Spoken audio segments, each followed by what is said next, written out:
Head down simplex algorithm minimization case. अब जो problem उठेगी वो मिनिमाइजेशन टाइप की होगी। ठीक है, simplex algorithm minimization case. Simplex algorithm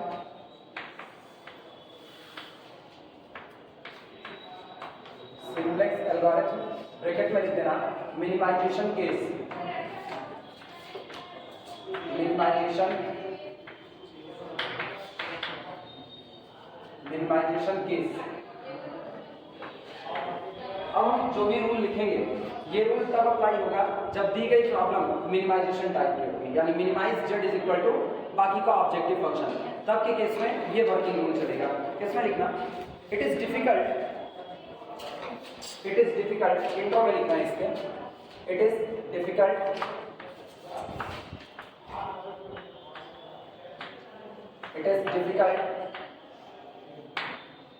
to obtain an initial basic feasible solution. It is difficult to obtain an initial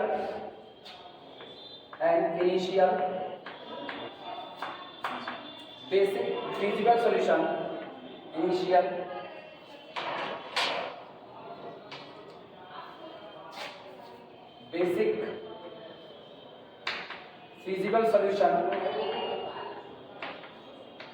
feasible solution dash कर देना। पहला, कब ऐसा होगा, वो सिचुएशन बता रहे हैं कि वो सिचुएशन कब होगी जब आपको इनिशियल बेसिक फीजिबल सॉल्यूशन निकालने में मुश्किल का सामना करना पड़ेगा।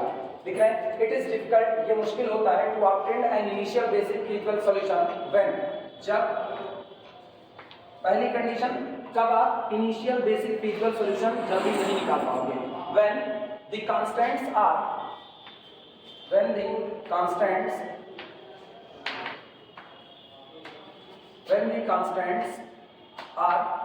जब आपके दिए गए constant when the constants are less than or equal to type,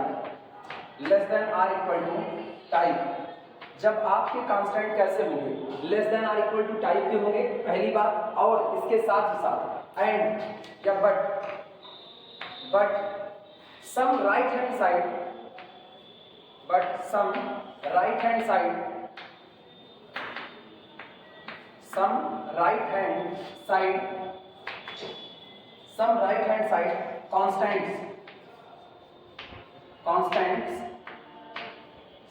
hand side constants are negative,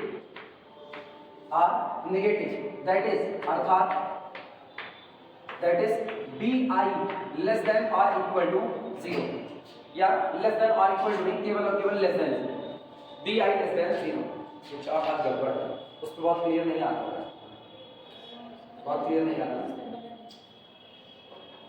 हम जल्दबाजी में अपना चौक का डिब्बा नहीं किया, बाकी हम अपनी चौक साथ लेके चलते हैं। ठीक है, क्वालिटी बढ़ाने पर समझ आ जाएगा कुछ ना कुछ। हाई क्वालिटी देखें 1080 पिक्सल पे समझ आता है। सुनो, पहली दिक्कत क्या है, कह रहे हैं जब आपके जो भी कांस्टेंट हैं वो less than or equal to type के हैं और आपको जो राइट हैंड साइड का कांस्टेंट है वो आपका कैसा हो जाए, नेगेटिव हो जाए। अब इसमें दिक्कत सुनो क्या है, दिक्कत ये है, जैसे मान लो एक कांस्टेंट मुझको लिखा गया, minimize z is equal to 2x1 plus 4x2 subject to constant x1 minus 3x2 less than or equal to -5। एक constant less than or equal to type का और राइट हैंड साइड की क्वांटिटी कैसी हो गई, नेगेटिव। दूसरा constant मुझको दिया जाता है 2x1 plus 4x2 less than or equal to 8। दूसरे में कोई दिक्कत नहीं, क्योंकि अगर हम इसको कन्वर्ट करने जाएंगे तो सोचो कन्वर्ट करने में दिक्कत क्या होगी। जैसे नॉर्मली हम स्लैग वेरिएबल इस्तेमाल करते हैं, मान लो मैंने स्लैग इस्तेमाल कर लिया, तो अगर मैंने स्लैग इस्तेमाल किया तो पहला वाला क्या हो जाएगा, x1 माइनस 3x2 और प्लस एक स्लैग वेरिएबल s1 और ये बराबर कितना हो जाएगा -5। दूसरे वाले में क्या हो जाएगा 2x1 प्लस कितना 4x2 और प्लस कितना s2 इज इक्वल टू कितना 8। लेकिन जैसे हम इनिशियल सॉल्यूशन निकालने के लिए सेटअप करेंगे दो इक्वेशन और दो दो चार वेरिएबल आपके पास है। दो वेरिएबल की वैल्यू को क्या करना पड़ेगा, जीरो।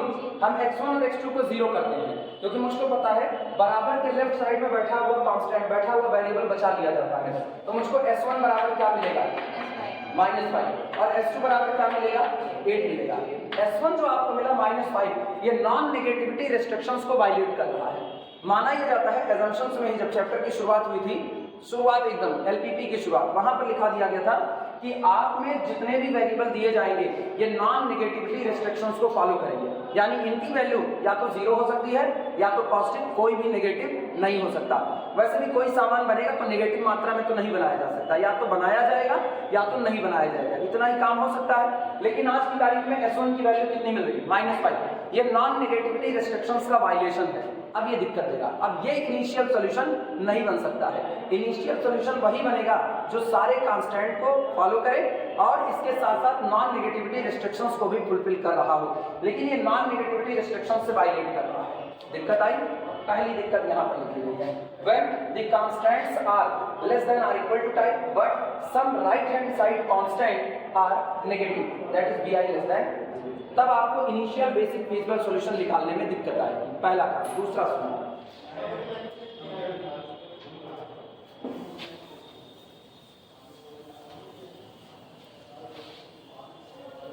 आज फिर सब लोग गायब है ना, ये लोग बाहर घूम रहे कुछ नहीं ना। आप जितने गायब अभी फिर अटेंडेंस लगवाते हैं, और जितने लोग अभी आप 2 अटेंडेंस लगाएंगे, एक पेपर पर चलाते हैं और एक ऐसे ना। ये हम सुधारेंगे, जो क्लास से गायब हो रहे हैं ना, ये हम सुधार लेंगे। बस मेरे को खाली थोड़ा झपकीपना दिखाना है, बस सुधार तो हो देंगे। ये तो तबलीग हफ्ते की एक क्लास है, मिलेंगे कभी हफ्ते में।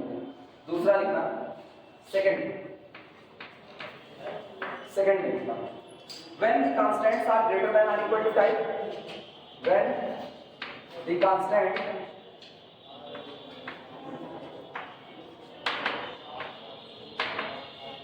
constants are greater than or equal to type,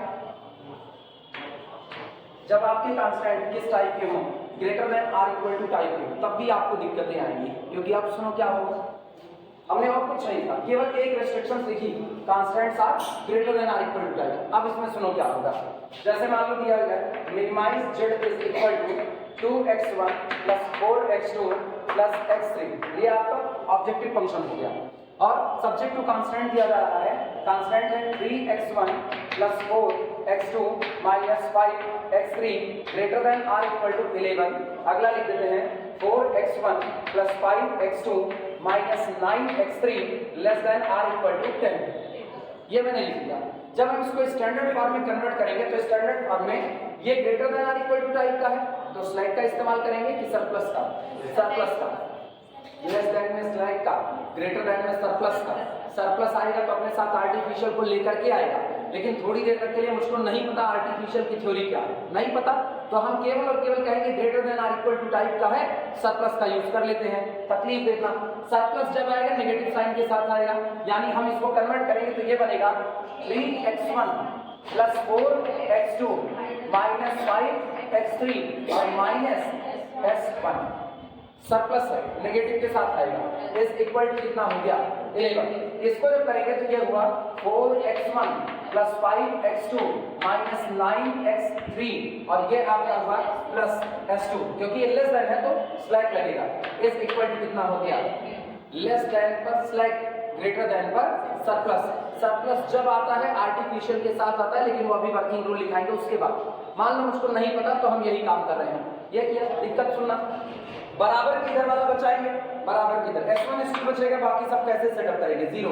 आप सोचो जैसे हमने x1 x2 x3 को जीरो सेटअप किया, माइनस s1 बराबर कितना 11, तो s1 बराबर माइनस 11, फिर दिक्कत है, वो इनिशियल सॉल्यूशन नहीं बन सकता है।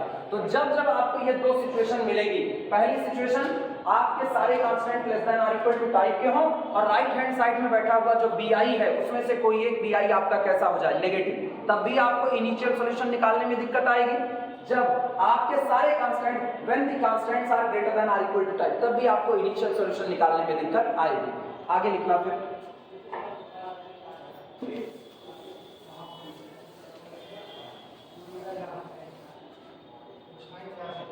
इन दिस केस लिखना इन दिस केस ऐसे मामलों में लाइन चेंज करेंगे।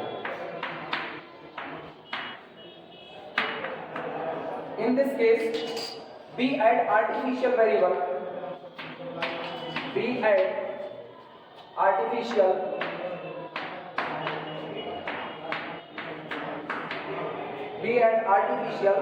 Variable, we add artificial variable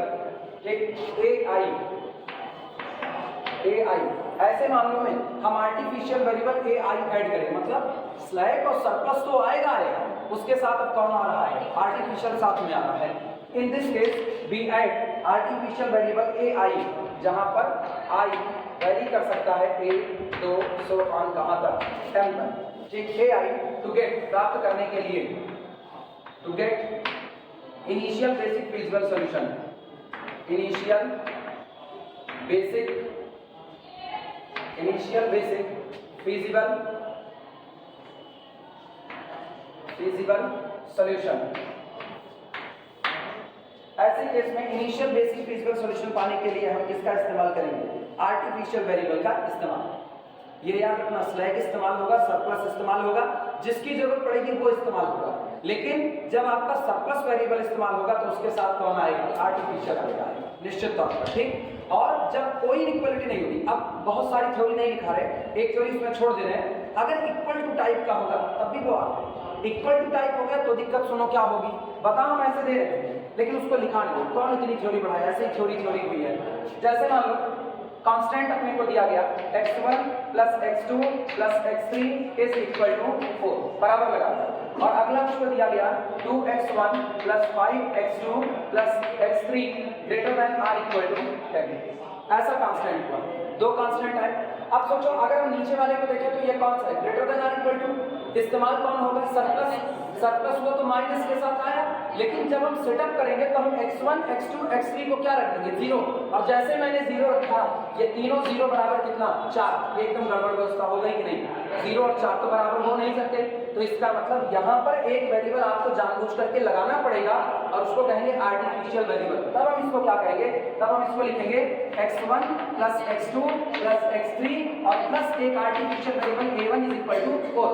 अब सेट करो, x1 बराबर x2 बराबर x3 बराबर 0 सेट किया, ये खत्म, a1 बराबर कितना, चलो इनिशियल सॉल्यूशन आया। लेकिन फिर सवाल उठा, ये जो आर्टिफिशियल वेरिएबल की वैल्यू आ गई, जो कि आपका इनिशियल बेसिक फिजिबल सॉल्यूशन बन गया, कायदे से देखा जाए तो जब वर्किंग रूल लिखाया गया था तो कहा गया था इसका कोई फिजिकल इंटरप्रिटेशन नहीं होता, स्लैग का होता है। स्लैग कौन, अनयूज्ड रिसोर्सेज, सरप्लस कौन, जो एक्सेस आ रहे हैं, बेमतलब के आ रहे हैं, जिनकी हमको कोई जरूरत ही नहीं थी, ठीक। तो स्लैग और सरप्लस तो अपना काम कर गए, लेकिन आर्टिफिशियल, इसका तो लिखा गया ये केवल और केवल एक टूल के तौर पर इस्तेमाल होता है।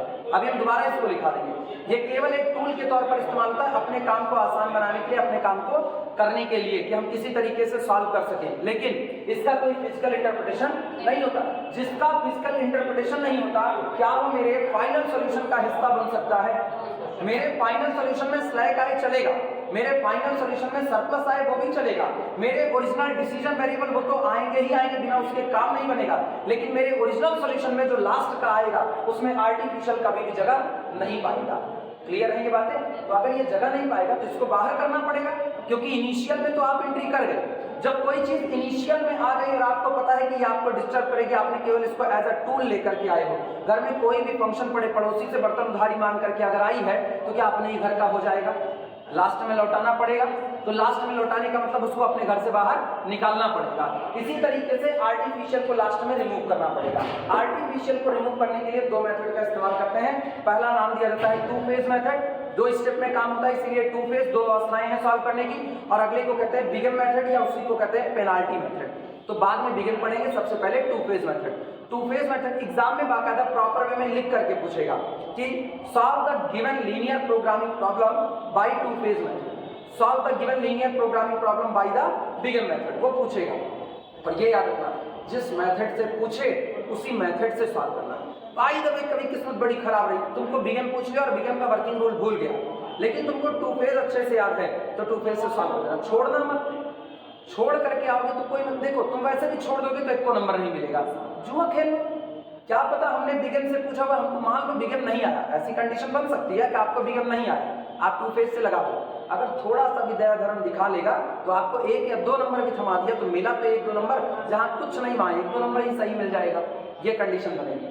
लेकिन ये काम न करना मत, मतलब करना वही कि तुमको याद रहे सब कुछ, नहीं देखो सर कहीं इसलिए हम यही करेंगे, मेरी कही गई बातों को ना एकदम दिल पे मत देना।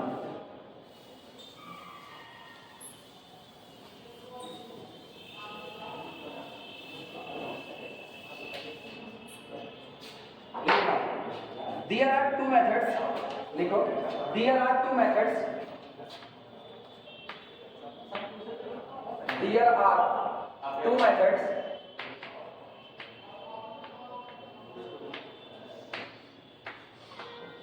there are 2 methods for eliminating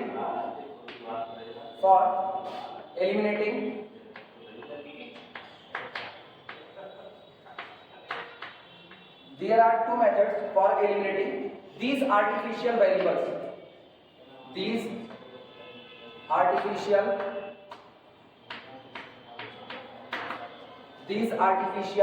variables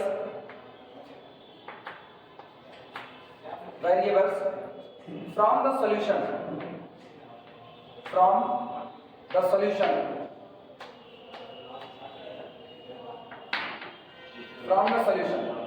solution से इन आर्टिफिशियल वेरिएबल को निकालने के लिए हमारे पास 2 मेथड हैं। सबसे पहला मेथड होता है 2 फेज मेथड, पहला लिखना 2 phase method, 2 phase method, 2 phase method. दूसरा जो आपके पास होता है उसको कहते हैं बिगन मेथड या method of penalties, big M method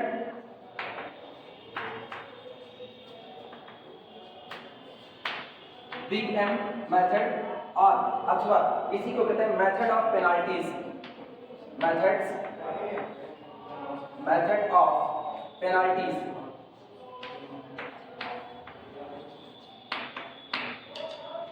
method of penalties note करो, मास्टर करने लगे इससे, पता नहीं कैसे इससे लोग ये कहने को डिस्प्लेस है, इतनी भी डिस्प्लेस नहीं होनी चाहिए कि बोर्ड पे ना छूटे।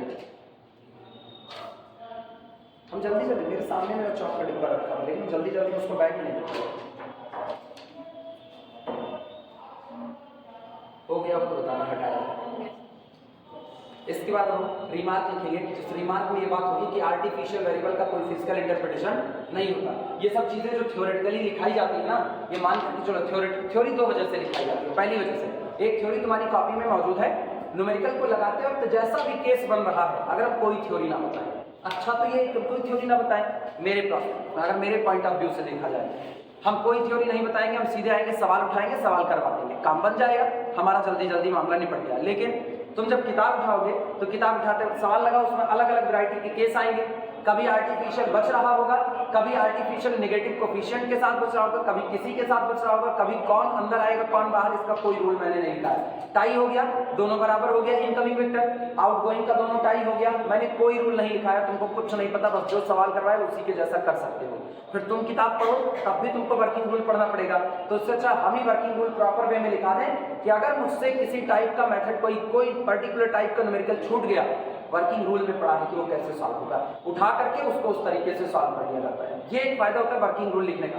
अगर आपको मैकेनिज्म नहीं आता है तो मान करके चलो फिर आपको सब आता रहे कोई मतलब नहीं। मैकेनिज्म बहुत बड़ी चीज होती है। बाइक ले लो, एग्जाम्पल बड़ा फेमस है, बाइक ले लो और बाइक रास्ते में बंद हो जाए, मैकेनिज्म आता ही नहीं कि उसमें रिजर्व लगता है, मारे रहो किक, अभी भी 1.5 लीटर पेट्रोल बचा हुआ है, आने जाने के लिए कहीं भरा सकते हो, लेकिन किक मारे रहो, तुमसे होने वाला नहीं है। साइकिल की चैन उतर गई, अब लेकर के पैदल आओ, कितनी देर का काम है, मुश्किल से 5 मिनट का काम है, उठाओ चैन घुमा कर चढ़ गया। आता है तो नहीं आता तो कई लोगों को ऐसे भी देखे हुए हैं जो साइकिल चलाना सीख लिए, चैन चढ़ाना नहीं सीखे, जानबूझ के चैन उतारी जाती है और चढ़ाई जाती है, और नहीं सीखे तो रास्ते में चैन उतर गई, अब लेकर के एकदम बेचारगी वाली शक्ल में जा रहे हैं, लोग भी देख रहे हैं। कोई कहे कि भैया लाओ हम चढ़ा दे, उसके बाद बैठ काहे कोई चढ़ा देगा, वो साइकिल की चैन चढ़ा दे, तुम चढ़ करके राजा खान निकल जाओ और वो पैदल जाए, नहीं चढ़ाएंगे। मैकेनिज्म सीखना।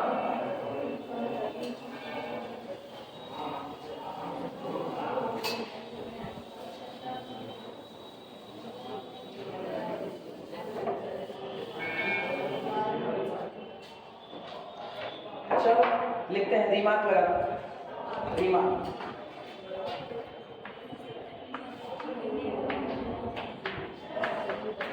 रिमार्क में लिखना सबसे पहला, artificial variable have no meaning. पहला remark, artificial variable, artificial variable, artificial variable, variables कर देना ज्यादा अच्छा, artificial variables have no meaning, have no meaning, have no meaning in a physical sense, in a physical, in a physical sense, in a physical sense, ठीक, and are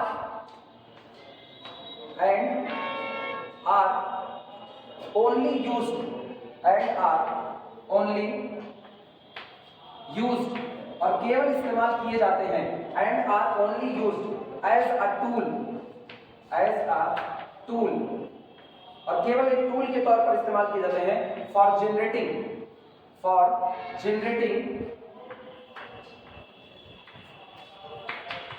as a tool for generating an initial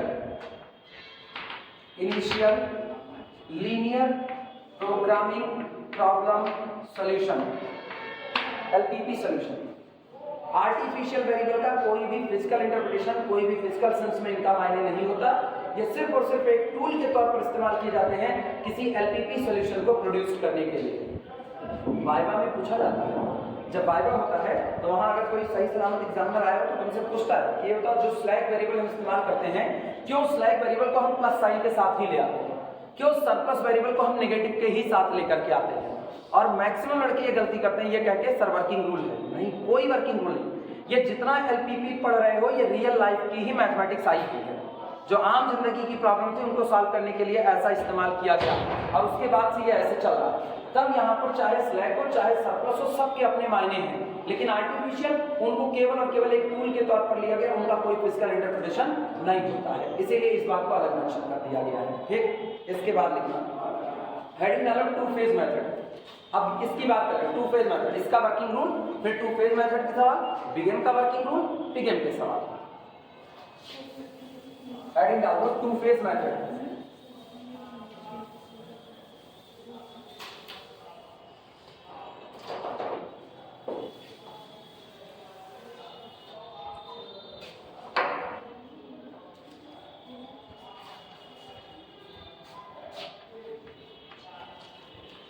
two phase method,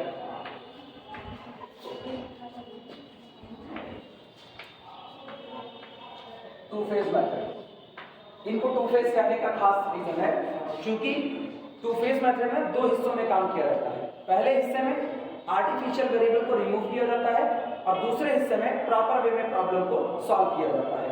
इसमें लिखना algorithm, heading डालो algorithm, यानी working rule लिख लो, algorithm. और algorithm में सबसे पहले फेज 1 की शुरुआत होती है। एल्गोरिथम के अंदर में हेडिंग डालना फेज 1, पहला फेज 1। फेज 1 में पहला स्टेप, पहले स्टेप के अंदर में भी पहला स्टेप। अब ऐसा ये क्या करें ना, पहले स्टेप के अंदर में पहला स्टेप, मतलब पहले स्टेप में भी कई हिस्से हैं इसके, नहीं अब हेडिंग नहीं करेंगे, अब मत घबराओ। टू फेज मेथड के अंदर एक हेडिंग एल्गोरिथम, एल्गोरिथम के अंदर में एक हेडिंग फेज 1, फेज 1 के अंदर में पहला स्टेप और पहले स्टेप के अंदर में पहला स्टेप। ठीक, प्याज है, प्याज छिलके की तरह छीलते रहो इसका। इसमें लिखा if all the constant, if all the constants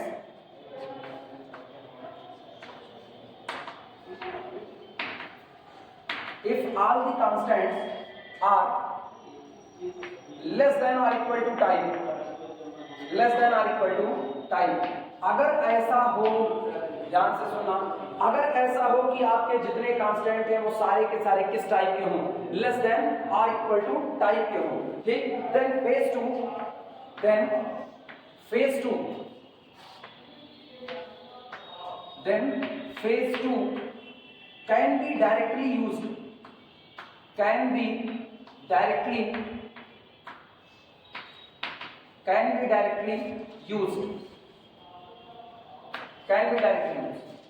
सबसे अच्छी बात ये हो कि अगर आपके जितने भी कांस्टेंट हैं वो सब के सब less than or equal to type के हों, फेज 1 को वहीं खत्म करो, सीधे क्या स्टार्ट करेंगे, फेज 2 स्टार्ट करेंगे। लेकिन अगर ऐसा ना हुआ तो फेज 1 तुरंत का तुरंत रोल प्ले करना चालू करेगा। लिखना इसमें अदरवाइज, अन्यथा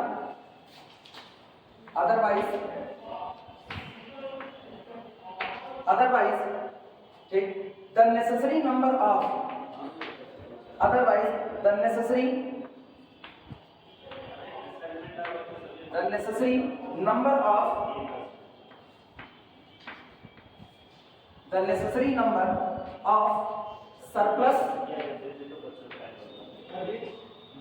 number of surplus and artificial variable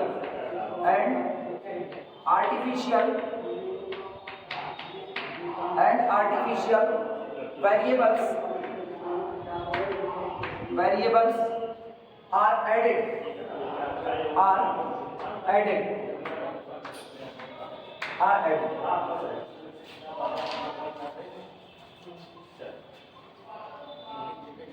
working rule दिमाग में बैठाते चलना, बार बार वर्किंग रूल पढ़ने से चले, एक बार ये कंसीडर करो खूब अच्छे से, इसको एक बार पूरा देख लो, अपने आप सीधे अप्लाई करना पड़ेगा। अगर मेरे सारे constant less than or equal to type के हैं, सीधे क्या अप्लाई कर देंगे, फेज 2 अप्लाई कर देंगे। लेकिन अगर कोई भी कांस्टेंट इसमें से greater than or equal to type का नजर आ गया तो तुरंत समझ जाओ कि अब यहाँ पर मतलब greater than or equal to type का हो, less than or equal to mix type का हो, या सारे ग्रेटर देन टाइप के हो, या कुछ ग्रेटर देन, कुछ लेस देन और कुछ इक्वल टू टाइप के हो, केवल एक ही बार फेज 2 की तरफ बढ़ेंगे। कब? जब सारे कांस्टेंट लेस देन टाइप के होंगे, अदरवाइज हम फेज 1 में टिके रहेंगे। ठीक, तो जैसे आपको इस टाइप के सारे कांस्टेंट नहीं मिलते, आप तुरंत अप्लाई कीजिए क्या, सबसे पहले जितने आपको सरप्लस, जितने आर्टिफिशियल वेरिएबल की जरूरत है उनको आप ऐड कीजिए। इसी को लिखा गया है otherwise the necessary number of, जितने की जरूरत है, the necessary number of surplus and artificial variables are added, उतना ऐड किया जाएगा। दूसरी बात, अगला लिखना है इसी में, अब बी लिखो, बी, अगर प्रॉब्लम मिनिमाइजेशन टाइप की है तो उसको कन्वर्ट करो किसमें, मैक्सिमाइजेशन टाइप में। इसमें लिखना, if problem is minimization type, if problem is of minimisation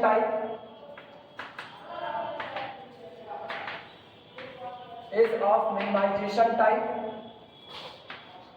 अगर आपकी प्रॉब्लम मिनिमाइजेशन टाइप में है, ठीक, convert it to maximization type, convert it to maximization type,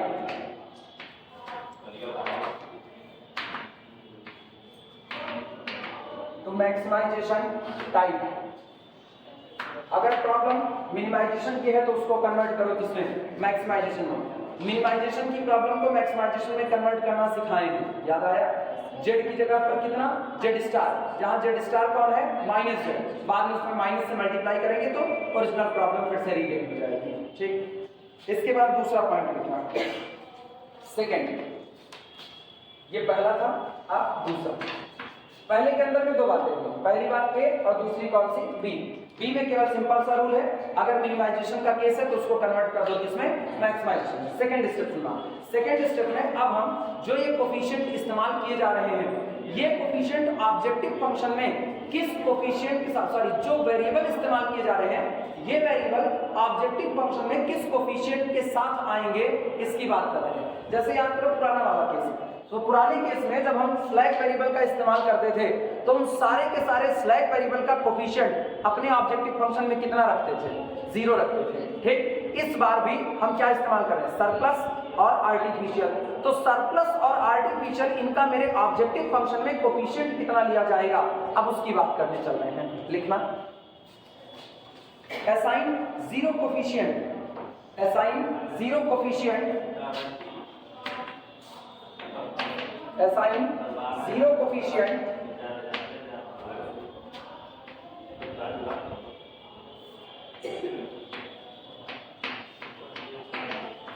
assign 0 coefficient to each of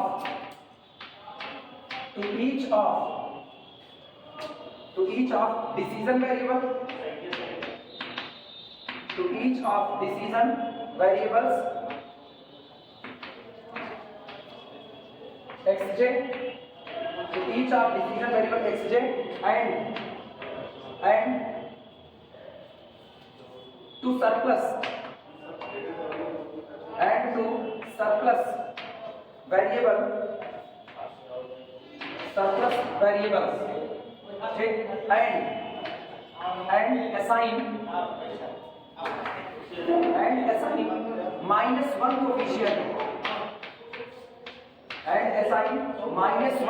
coefficient, to each of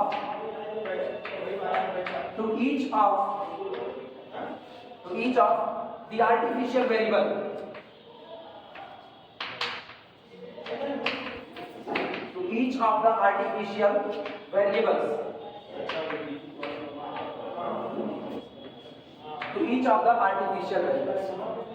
working rule थोड़े भारी हैं, याद रखने पड़ेंगे, क्योंकि याद रहेंगे तभी काम हो सकता है। खैर, अगर न्यूमेरिकल की प्रैक्टिस खूब ज्यादा करोगे तो अपने आप याद रहेगा, बहुत ज्यादा मुश्किल काम है।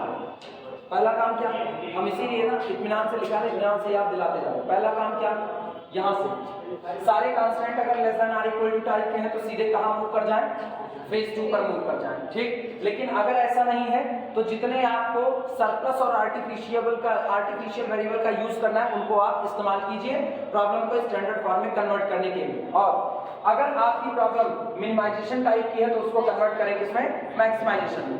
एक बार मैंने मिनिमाइजेशन को मैक्सिमाइजेशन में कन्वर्ट कर दिया, स्लैक और सरप्लस वेरिएबल का इस्तेमाल कर लिया और सारे कांस्टेंट जो कि लेस देन ग्रेटर देन जो भी थे उनको इक्वल टू टाइप में कर दिया, फिर सवाल उठता है कि मैंने जो भी आर्टिफिशियल जो भी स्लैक वेरिएबल का इस्तेमाल किया, ये जितने वेरिएबल का इस्तेमाल कर रहे हैं उन सभी वेरिएबल को ऑब्जेक्टिव फंक्शन में क्या कोफिशिएंट दिए जाए।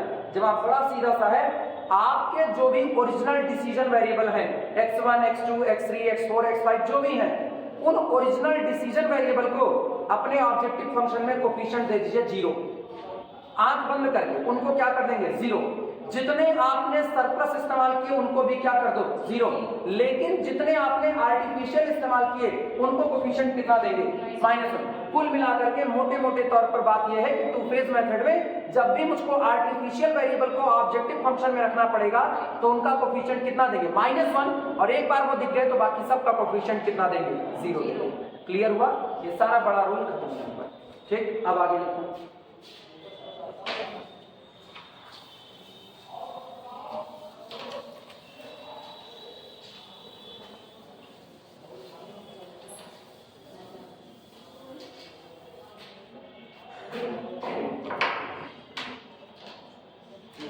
सुनो, फौरी तौर पर, ठीक है, जो रेडी रेफरेंस होता है ना उसी फौरी तौर पर हम अब प्रॉब्लम को लिख करके दिखा रहे हैं कि जब ये सारा काम होगा तो मेरी प्रॉब्लम स्टैंडर्ड फॉर्म में क्या नजर आएगी। स्टैंडर्ड फॉर्म में लिख के दिखा रहे हैं, लिखना नाउ ऑक्सिलरी। अब पता है अब जो लीनियर प्रोग्रामिंग प्रॉब्लम बनेगी उसको आप ओरिजिनल लीनियर प्रोग्रामिंग प्रॉब्लम नहीं कहोगे, वो आपकी ऑक्सिलरी है, सहायक, जो आपकी मदद कर रही है इनिशियल सॉल्यूशन को निकाल करके अगला फेज आगे बढ़ाने में। जो आपकी मदद करेगा वो क्या कहलाएगा, ऑक्सिलरी। तो अब जो प्रॉब्लम सामने आएगी कौन सी, जिसमें मैंने ऑब्जेक्टिव फंक्शन को ही बदल दिया।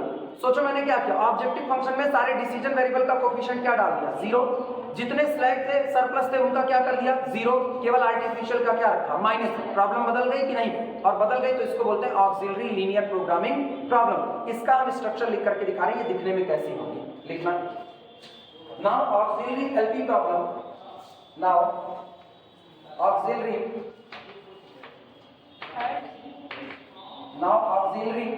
लीनियर प्रोग्रामिंग प्रॉब्लम, भाई एलपी प्रॉब्लम लिख लेना, LP problem, auxiliary LP problem B. ये आपको दिखने में नजर आएगी, मिनिमाइजेशन होगा तो क्या नजर आएगा मैक्सिमाइजेशन, लेकिन अब वो लिखा जाएगा मैक्सिमाइज जेड स्टार, जहां जेड स्टार कौन होगा -z होगा, यानी मिनिमा की प्रॉब्लम को कन्वर्ट कर दिया किसमें maximum. Minimize Z star is equal to, दूसरी बात सुनना, अपने ऑब्जेक्टिव फंक्शन में कोई डिसीजन वेरिएबल नजर नहीं आएगा, केवल कौन आएंगे, आर्टिफिशियल। अब जैसे मान लो मैंने पहला आर्टिफिशियल इस्तेमाल किया तो यहाँ क्या लिखेंगे, -1 इंटू A1, फिर अगला क्या होगा, -1 इंटू A2, -1 इंटू A3, यानी जितने होंगे डिसीजन वेरिएबल ही होंगे और सबका कोएफिशिएंट कितना होगा, -1। तो हम सिग्मा पे ना लिखें, यानी ये बनेंगे this is equal to summation -1 into AI, और जहां पर I वैरी करेगा 1 से लेकर के कहां तक, ये आपका गोल होगा, बदला हुआ होगा। क्लियर है ये बातें।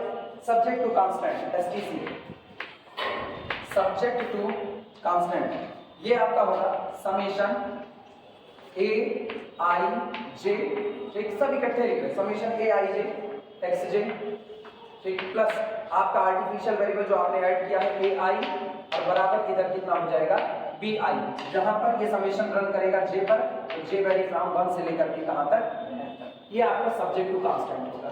है ये कई मैंने शॉर्ट में लिख दिया, बस केवल इतना, ठीक।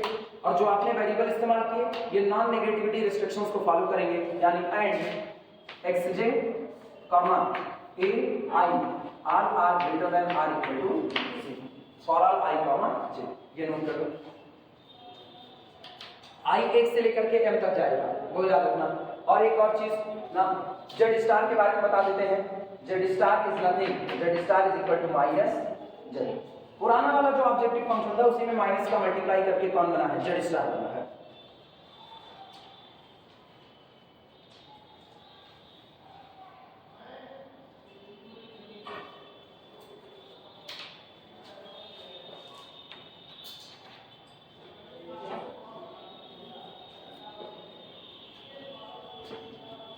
काम कर लिया, अब सही सलाह पे लिखेंगे।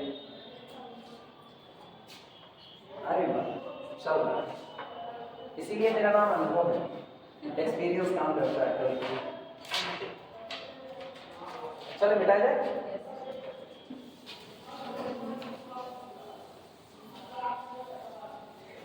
असल में चश्मा लगाने के बाद ना इसके नीचे अंधेरा है, जहाँ ये चौक गिरी हुई थी वो निगाह पड़ने की जगह नहीं है। ईंट पत्थर रखे हुए हैं, 4 रुपये ईंटें रखे हुए हैं इसके नीचे, उसके नीचे ये हाल। आप लिखेंगे 7 रुपये, तीसरा लिखना, थर्ड। सुनो भैया, इसमें किसी को मेरे ख्याल से दिक्कत तो नहीं होनी चाहिए, ये वही तो लिखा गया है, याद करो। A11x1 plus A12x2 plus A13x3 so on A1nxn, और प्लस आपने एक आर्टिफिशियल जोड़ा A1 बराबर कितना, B1, उसी को समेट करके लिख दिया summation AIJ XJ plus AI is equal to BI। ठीक, फिर भी जिनको दिक्कत है हम फौरी तौर पर लिख करके फटाफट दिखा दे रहे, बस देख लो। ये लिखा जाता था A11x1 plus A12x2 plus up to so on plus A1n और कितना xn, और प्लस मैंने जोड़ा यहाँ पर A1 that is equal to B1। दूसरा लिखते तो क्या लिखते, दूसरा लिखते A21x1 plus A22x2 plus up to so on plus A2nxn plus कितना A2 that is equal to B2। तो एक चीज गौर करो, 1 1 2 2 3 3 3 n बगल वाला ही तो बदल रहा है, सेकंड सफिक्स ये xj, ये aij जो यहाँ है वही यहाँ पर है। क्लियर हुआ कि नहीं? और कौन बदल रहा है, पहले वाले को लिखते वक्त 1 1 1 i कांस्टेंट बना हुआ है, तो एक बार आप i को फिक्स कर दोगे, इसीलिए यहाँ समेशन i पर नहीं, समेशन डमी सफिक्स j पर रन कर रहा है। तो इसका मतलब i बराबर 1 फिक्स करो और j को बदलते जाओ। i 1 है तो कितना आएगा, A11 x1 आया ना, A12 x2 A13 x3 A14 x4 बदल रहा है। i बराबर 2 फिक्स करो, अब i को रोक देना 2 पर, तो यहाँ 2 हो गया और j बदलो कितना होगा, A21 x1 A22 x2 A23 x3 so on चलता जाएगा। यही पूरी बातें समेट करके ऐसा लिखिए। क्लियर है ये बातें?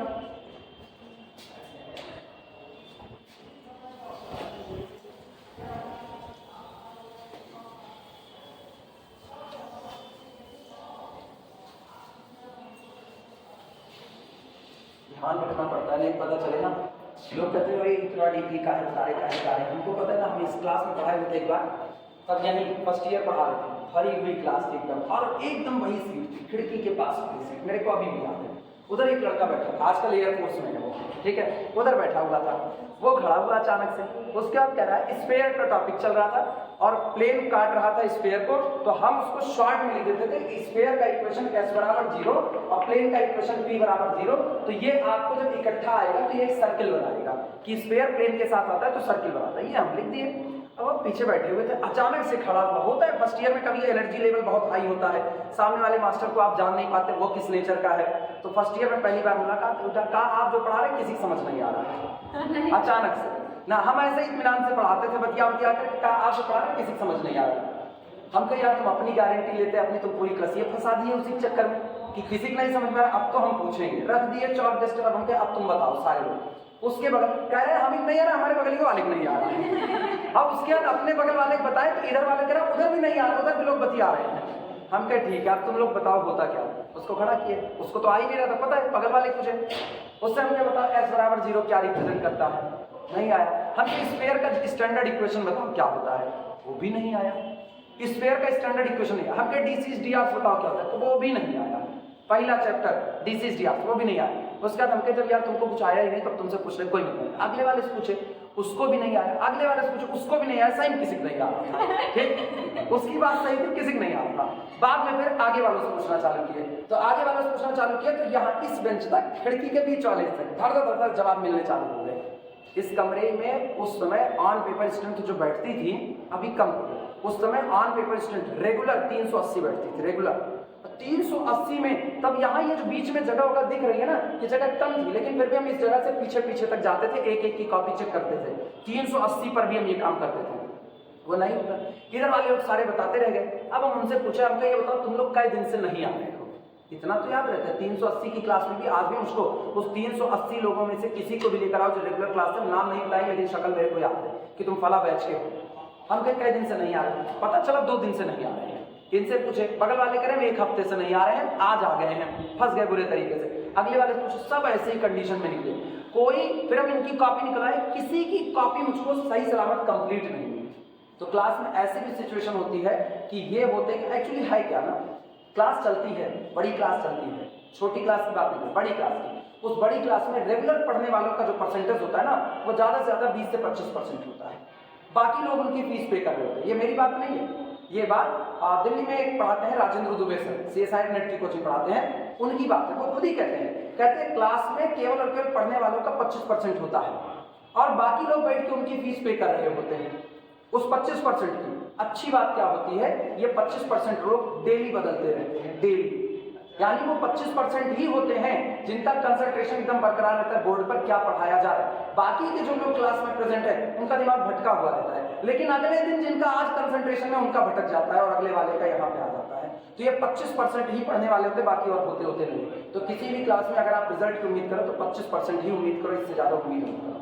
ये ट्रू फैक्ट है, कोई इसको झुटला नहीं सकता है। क्लास में बैठे हुए किसी का भी दिमाग एकदम कंसंट्रेट होता ही नहीं, और जिसका होता है उसकी परफॉर्मेंस बड़ी अच्छी होती है, वो रेगुलर होते हैं हमेशा। तो ऐसी सिचुएशन में हम तय कर लेते भैया हम 10 बार एक चीज बताएंगे जिससे कल को फिर कोई ये ना कहे आपसे पढ़ाई किसी समझ नहीं आ रहा है। तब हम तो कह सके ना कि भैया मेरी पढ़ाई में नहीं समझ आ रहा, इसका मतलब विधातो पढ़ाएं तो हो सकता है ना समझाए, ठीक ना। इसके बाद तीसरा third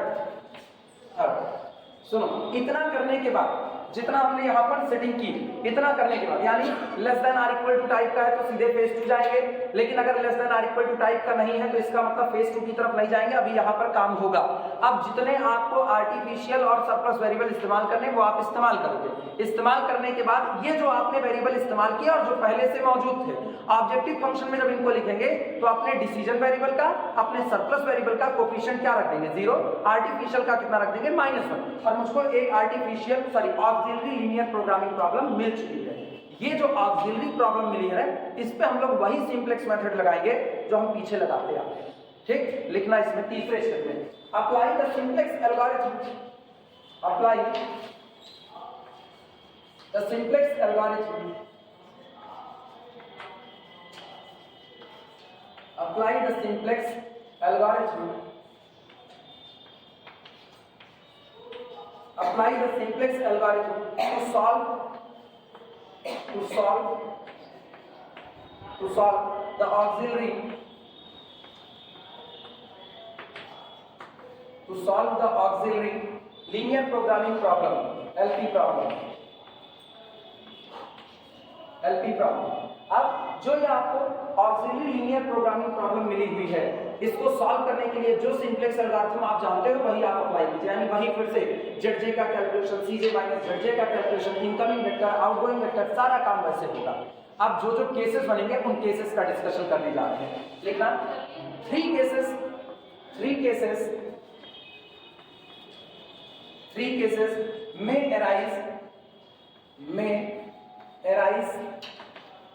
may arise at optimality।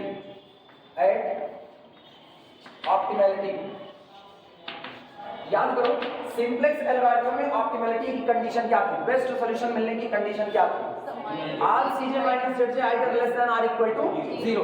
यानी जब आप इस पर सिंपलेक्स एल्गोरिथम लगाओगे तो सिंपलेक्स एल्गोरिथम लगाते वो सिचुएशन जब आपके सारे सीजे माइनस जेड जे क्या बन जाएंगे, less than or equal to 0, तब आपको 3 केस में से कोई एक केस टकरा सकता है। तीनों केस बारी बारी में। पहला केस लिखना, केस फर्स्ट, पूरा ऑप्टिमैलिटी की कंडीशन आने पर जो आपका मैक्सिमाइज जेड स्टार मिल रहा है वो आपको कितना मिल जाएगा, 0।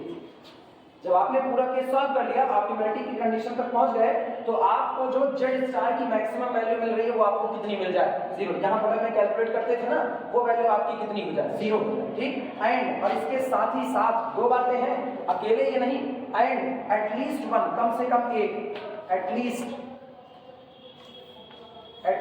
1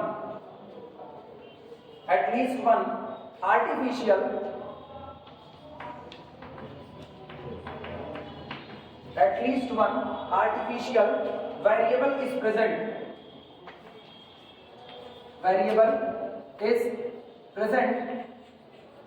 at least one artificial variable is present in the basis with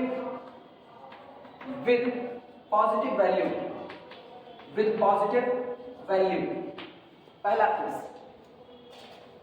पहला केस ये कि जब आप अपनी ऑक्सिलरी लीनियर प्रोग्रामिंग प्रॉब्लम को सॉल्व करो तो उसको सॉल्व करने पर जब आप ऑप्टिमैलिटी वाली कंडीशन पर पहुंच जाओ कि all CJ minus Z J less than or equal to 0, तो आपको नजर ये आए कि मैक्सिमाइज्ड जेड स्टार कितना हो चुका है, 0। लेकिन ये होने के बाद भी एक आर्टिफिशियल वेरिएबल अभी भी आपके बेसिस में प्रेजेंट है और उसकी जो वैल्यू आ रही है वो कितनी आ रही है, पॉजिटिव। इसका मतलब है आपकी दी गई प्रॉब्लम का कोई भी फीजिबल सॉल्यूशन मौजूद नहीं है। सेकंड फेज जाने की कोई जरूरत नहीं, काम रोक दो। नो फीजिबल सॉल्यूशन एग्जिस्ट लिखना, दिस इंप्लाइज दैट, इसका मतलब ये हुआ कि this implies that no feasible solution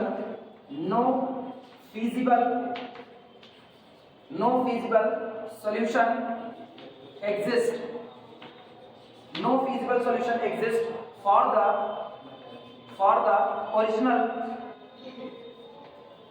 the original linear programming problem।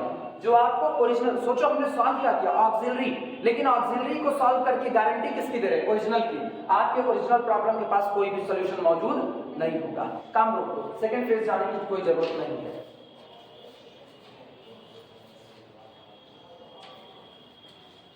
ठीक। सेकंड केस, दूसरा केस क्या बन सकता है, मेरे को सबसे अच्छा केस लगता है पहला वाला। सॉल्व ही नहीं करना, खत्म बात नहीं करना, और राहुल गांधी वाला मीन्स खत्म, टाटा बाय बाय। अब सवाल नहीं लगाना है। अगला लिखना, maximize Z star is equal to 0 and no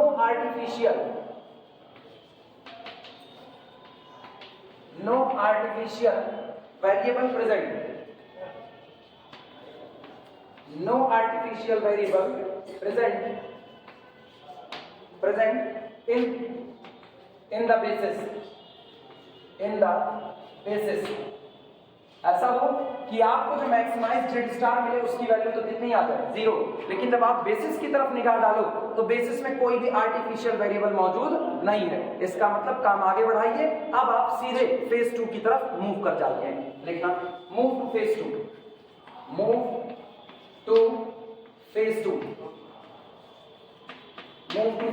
second phase की तरफ मूव कर जाइए, काम आगे बढ़ेगा। ठीक, तीसरा केस होगा, तीसरा केस भी अच्छा है, पहला अच्छा है, दूसरा अच्छा, तीसरा अच्छा है, दूसरा नहीं अच्छा, दूसरे में मूव करना है फेज 2 की तरफ। ज्यादा काम कौन करना चाहता है दुनिया में, सब तो आलसी। थर्ड, यार हम ये नंबरिंग गलत कर रहे ना, इधर आप 3 कर, इधर मेरे को रोमन करना था ना, इसको 1 कर दे, इसको 2 कर दे, ये ज्यादा अच्छा। अब थर्ड रोमन, थर्ड लिखना maximize Z star, maximize z star is equal to 0 and at least one artificial, at least one artificial is present, artificial का मतलब artificial variable, at least one artificial variable is present in the basis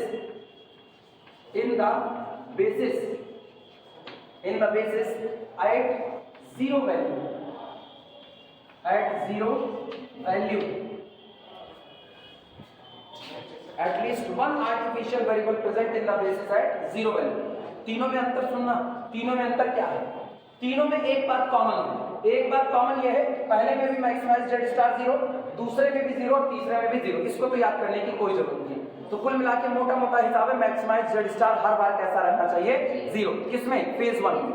ठीक, अगला बात सुनना, अगली बात यह है, अगर आपके फेज 1 को सॉल्व करने पर ऑप्टिमलिटी की कंडीशन पर आते आते जब आप ऑप्टिमलिटी पर पहुंच जाओ तो आर्टिफिशियल वेरिएबल बेसिस में हो और पॉजिटिव वैल्यू के साथ हो तो कोई फीजिबल सॉल्यूशन नहीं आएगा। अगर आर्टिफिशियल वेरिएबल मौजूद नहीं है तो इसका मतलब आपको फेज 2 की तरफ मूव करना पड़ेगा, और अगर आर्टिफिशियल वेरिएबल है लेकिन वैल्यू क्या दे रहा है, 0, तो इसका मतलब जो इसका ऑप्टिमल सॉल्यूशन होगा वही उसका ऑप्टिमल सॉल्यूशन होगा, फिर आपको अभी भी आगे जाने की जरूरत नहीं। लिखना then feasible solution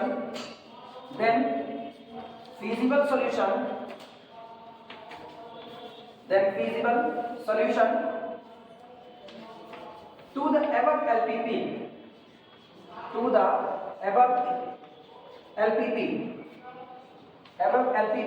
is also a feasible solution,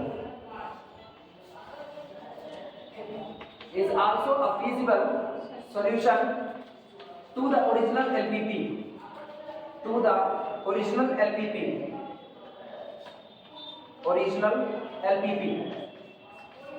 फिर फेज 2 जाने की जरूरत नहीं, जो आपको यहां पर सॉल्यूशन मिला यही सॉल्यूशन आपके ओरिजिनल LPP का हो जाएगा।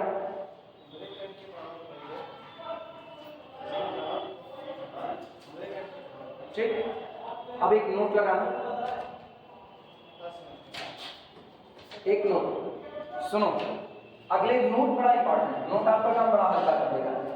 पता है जब हम फर्स्ट फेज को सॉल्व कर रहे होंगे, पहला फेज जब हम सॉल्व कर रहे होंगे तो पहले फेज को सॉल्व करने के दौरान हम इनकमिंग वेक्टर और आउटगोइंग वेक्टर निकालेंगे, हाँ या ना।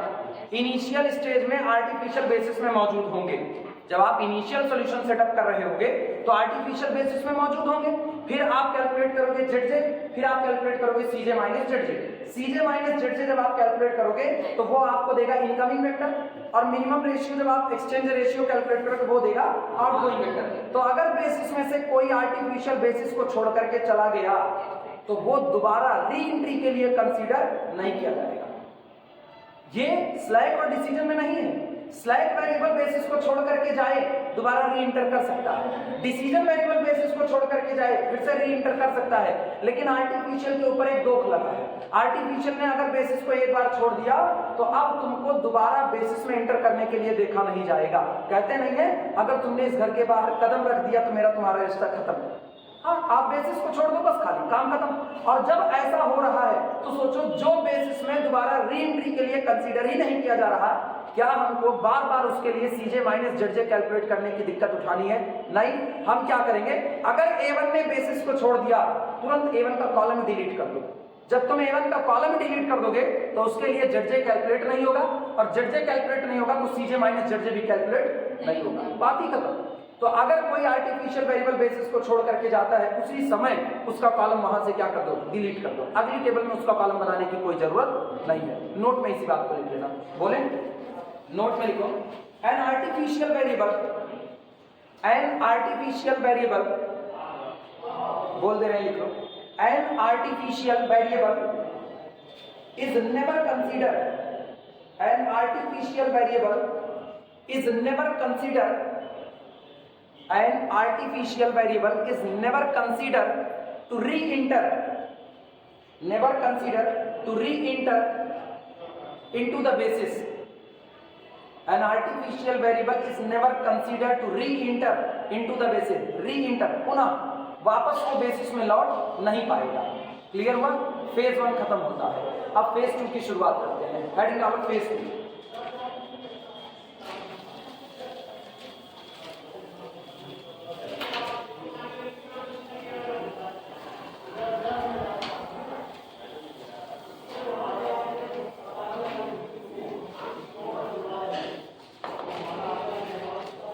दो क्लास मिलती है ना, इतना सुकून होता है।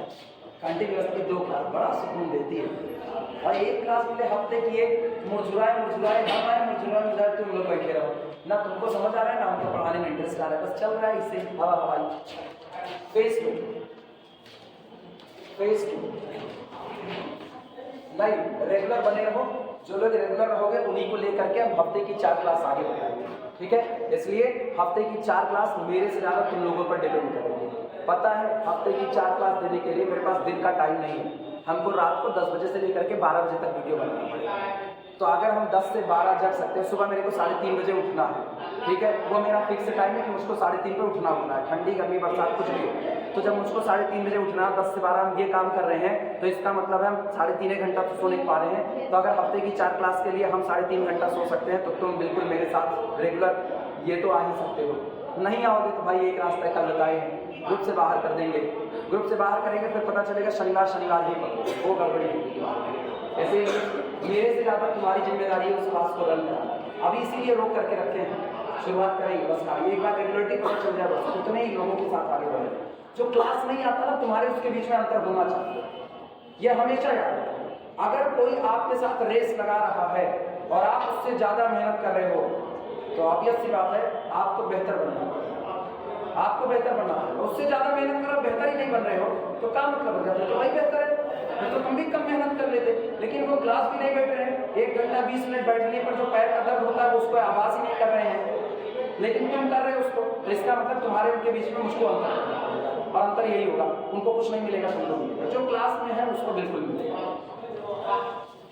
Phase 3 assign actual coefficient, assign actual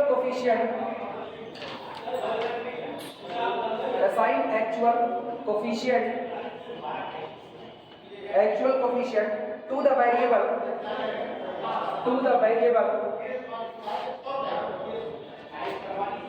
assign actual coefficient to the variables in the objective function, in the objective function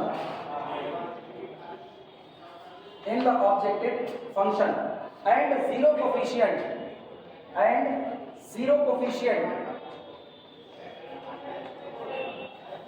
zero coefficient to the artificial variable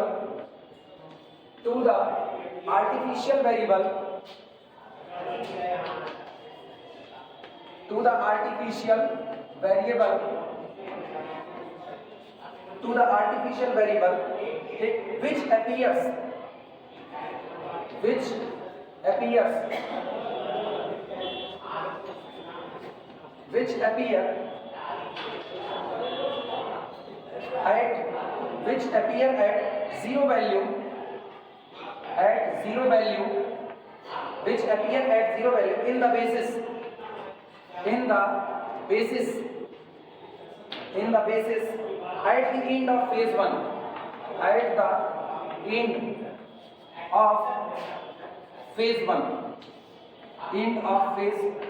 अब जब आप सेकंड फेज को स्टार्ट करोगे तो सेकंड फेज को start करने पर हम ओरिजिनल एलपीपी का सॉल्यूशन निकालने के लिए आगे बढ़ेंगे। यानी मुझको वापस फिर से प्रॉब्लम को रीगेन करना पड़ेगा, जो मेरी प्रॉब्लम दी गई थी उसको वापस रीगेन करना पड़ेगा। कैसे रीगेन करेंगे? Assign actual coefficient to the variable, आपके जितने वेरिएबल हैं, कौन से? डिसीजन वेरिएबल, और जो आपने स्लैक और सरप्लस का इस्तेमाल किया होगा, उनके जो एक्चुअल कोफिशिएंट हैं ठीक, स्लैक सरप्लस का तो ऑब्जेक्टिव फंक्शन में 0 रहता है, उसका बवाल ही खत्म है। जो आपके ओरिजिनल डिसीजन वेरिएबल है x1 x2 x3 so on xn, इनके जो एक्चुअल कोफिशिएंट स्टार्टिंग में आपको न्यूमेरिकल में दिए गए थे, आप उन्हीं का इस्तेमाल कीजिए किसमें, ऑब्जेक्टिव फंक्शन में। और आर्टिफिशियल में केवल उसी आर्टिफिशियल वेरिएबल को आप अपने गोल में रखिएगा जो आर्टिफिशियल सेकंड फेज के आखिरी में आपको मिला था।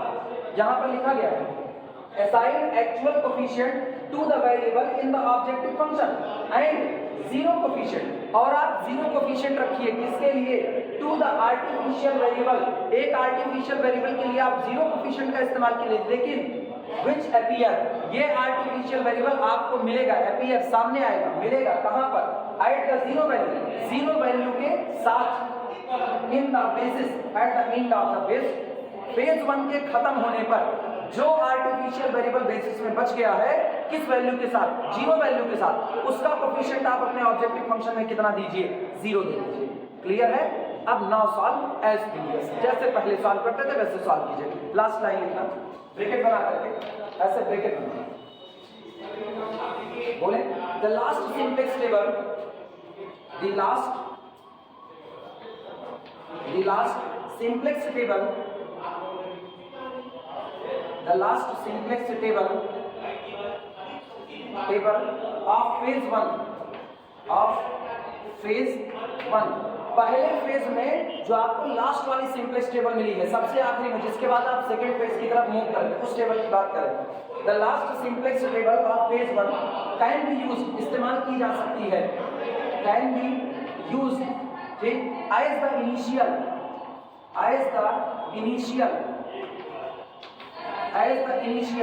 simplex table,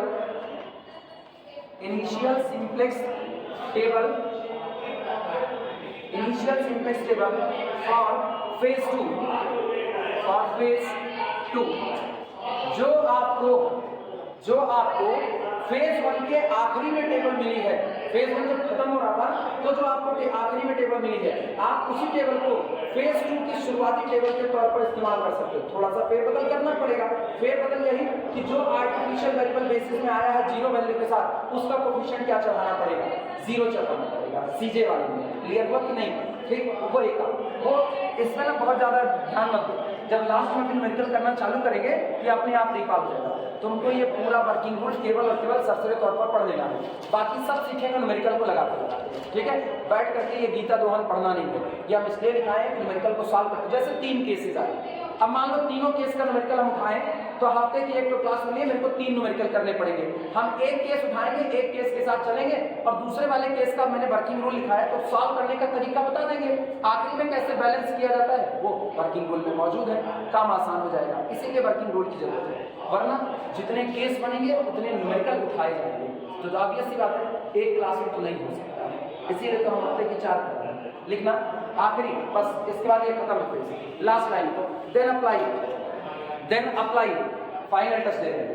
then apply the usual simplex algorithm, then apply the usual simplex algorithm, then apply the usual simplex algorithm. अब आप यूजुअल सिंप्लेक्स एल्गोरिथम को अप्लाई कीजिए जो आप अब तक करते आ रहे हैं। अब तक क्या करते आ रहे हैं? टेबल याद है ना सबको, कैसे बनाई जाती थी? सबसे मेन चीज वही है।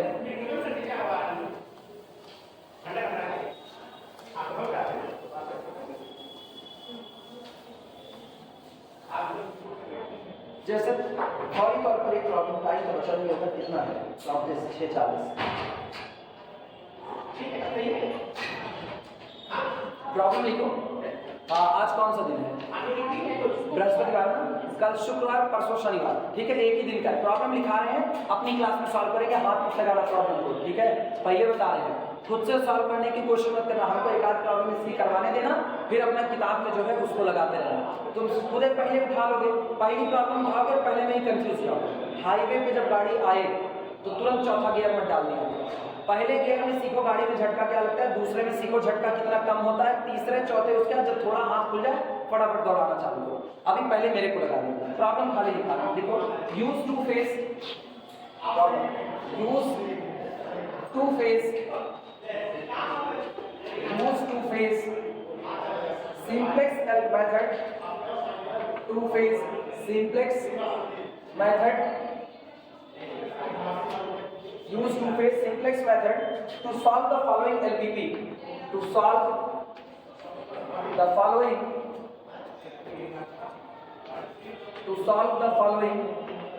LPP। नीचे दी गई लीनियर प्रोग्रामिंग प्रॉब्लम को सॉल्व करने के लिए टू फेज मेथड का इस्तेमाल कीजिए। प्रॉब्लम दी जा रही है minimize z is equal to, goal दिया गया है x1 plus x2 subject to constant 2x1 plus x2 greater than or equal to 4। अगला है x1 plus 7x2 greater than or equal to 7। अब लास्ट में non negativity x1 comma x2 are greater than or equal to 0।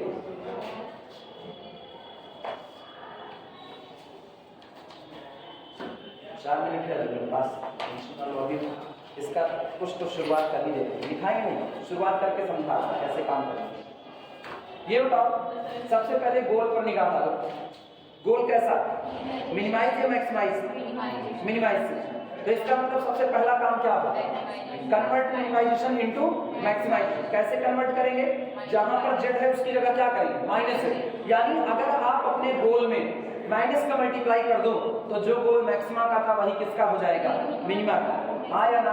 बहुत ज्यादा मेहनत कर रहे हो, ठीक, इसका उल्टा कर दो, नेगेटिव, मेहनत कम कर रहे हो।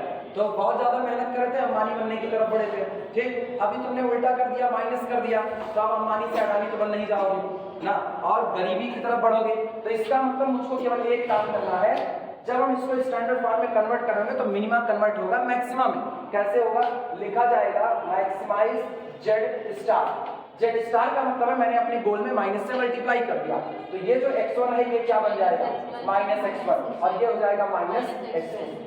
हाँ या ना? इनका हाल सुनो, सब्जेक्ट टू कांस्टेंट, इनमें क्या है, क्या इनमें से कोई नेगेटिव है, ऑलरेडी पॉजिटिव है, तो पॉजिटिव है तो कोई दिक्कत ही नहीं है। इनइक्वालिटी किस टाइप की है, ग्रेटर देन। अगर सारी equality less than or equal to type की होती तो सीधे फेज 2 जाते, लेकिन आज less than or equal to type की नहीं है, यानी फेज 1 में रुकना पड़ेगा। हम यूज करेंगे सरप्लस का और किसका, आर्टिफिशियल का।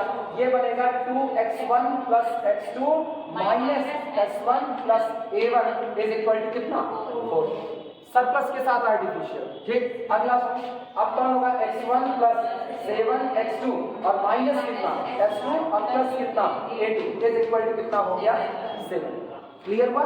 इनिशियल सॉल्यूशन का जो सेटअप होगा उसमें इक्वेशंस की संख्या कितनी, 2, वेरिएबल की संख्या कितनी, अरे 1 2 3 4 4 2 6 है, गड़बड़ाना मत। टोटल वेरिएबल ऐसे गिना करो, x1 लिख लो, x2 लिख लो, x1 लिख लो, x2 लिख लो, a1 लिख लो और a2। कितने आए, 6 है, और इक्वेशन केवल कितने हैं, 2, तो 6 में से 2 निकालो, फाजिल कितने हैं, 4। ये जो फाजिल आ गए आपके, इनको आप सेट कर दो कितना, 0। तो इसका मतलब x1 बराबर 0, x2 बराबर 0, s1 बराबर 0, ये दोनों 0 हो गए, s2 बराबर। तो इसका मतलब 1 2 ये 0 कर दो और s1 s2 ये 0, बराबर के इधर वाला बचाओ और बाकी सब सेट कर दो कितना, 0। x1 बराबर x2 बराबर s1 बराबर s2, 4 लोग बराबर हो गए 0। इनिशियल सॉल्यूशन क्या मिला, a1 बराबर 4 और a2 बराबर 7। इन्हीं को लेकर के हम पहले फेज को आगे बढ़ाएंगे। क्लियर हुआ? ठीक, पहले हम बनाएंगे क्या, ऑक्सिलरी प्रॉब्लम, और उसके बाद ऑक्सिलरी प्रॉब्लम पर फेज 1 लगाएंगे। फेज 1 खत्म होगा, 3 केस है, 3 में से अगर मेरा केस बनता है दूसरे फेज की तरफ जाने का तो सेकंड फेज जाएंगे, अदरवाइज काम यहीं पर रोक दिया जाएगा। क्लियर है?